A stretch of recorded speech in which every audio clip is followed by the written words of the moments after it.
নমস্কার, কেমন আছো সবাই? প্রিয়াঙ্কা অফিসিয়াল চ্যানেলে তোমাদের সকলকে জানাই স্বাগত। শীতকাল মানে বাড়ি থেকে বেরিয়ে একটু দূরে কোথাও ঘুরতে যেতে সকলেরই ইচ্ছা করে, তাই না বলো? তোমরা কে কে ঘুরতে যেতে ভালোবাসো আমাকে কিন্তু কমেন্টে অবশ্যই জানিও।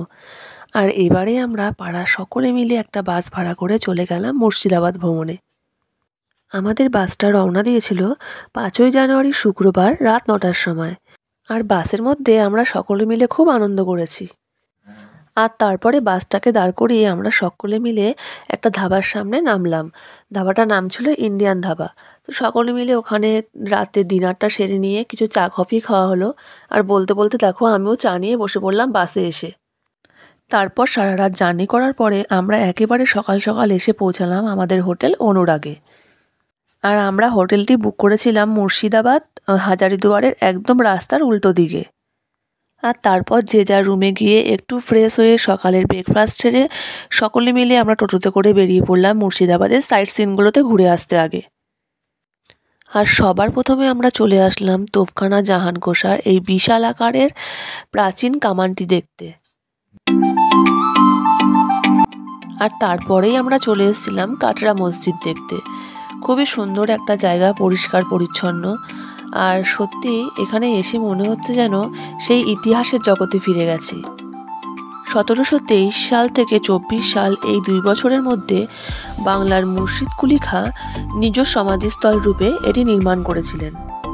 আর জানো তো, মুর্শিদ কুলি খাঁ ব্রাহ্মণ পরিবারে জন্মগ্রহণ করেছিলেন।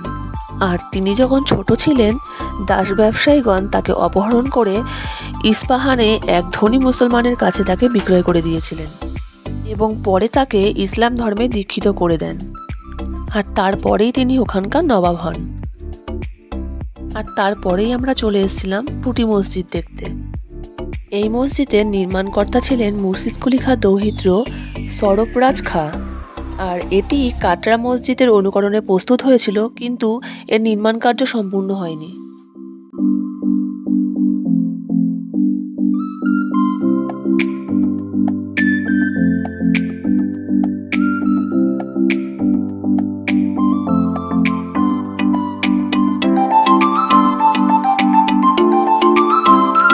আর তারপর আমরা চলে এসেছিলাম কাঠগোলা বাগান। এটি কাঠগোলা প্যালেস নামেও পরিচিত। আর এই কাঠগোলা প্যালেসটি তৈরি করেন জিয়াগঞ্জ কলেজের প্রতিষ্ঠিতা শ্রীপদ সিংয়ের পূর্বপুরুষ লক্ষ্মীপদ সিং।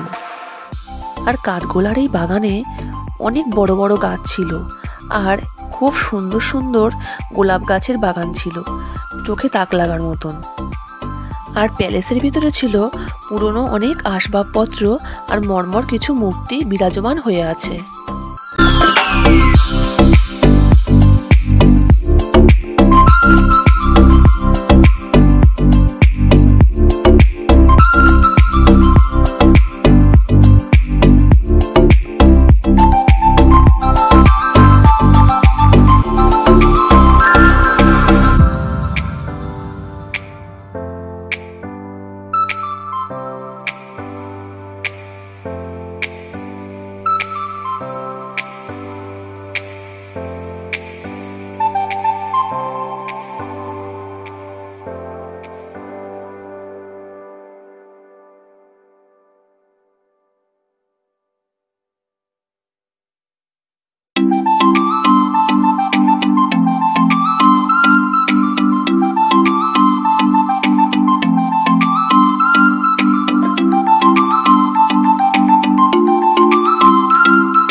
তো কেমন লাগলো তোমাদের আমার এই ভিডিওটি?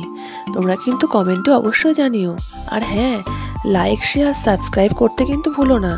তো তোমরা সবাই সুস্থ থেকো, ভালো থেকো। দেখা হবে আবার একটা নতুন ভিডিওতে। ততক্ষণের জন্য টাটা।